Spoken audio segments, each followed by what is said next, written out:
Sağ olun dostlar, gördüğünüz gibi böyle bir dipçek bitkisi var elimde. Uç hisseleri qaralıb. Bu həmin hissələrdən götürüb nümunələr əkəcəm qida mühitinə.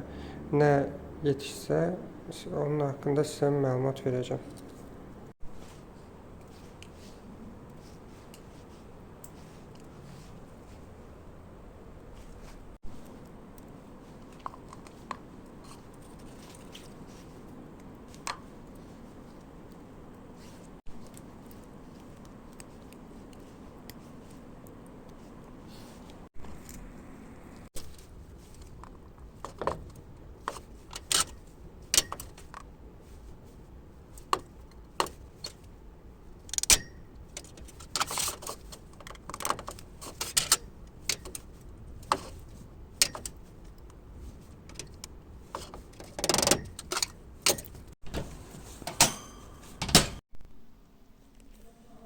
Görürsünüz də həm sporların aydın görünməyi, həm də qida mühitində bu cür qara rəngdə kiflənmə, sirayətlənmə mənə imkan verir deməyə ki, burada alternativ göbələyidir.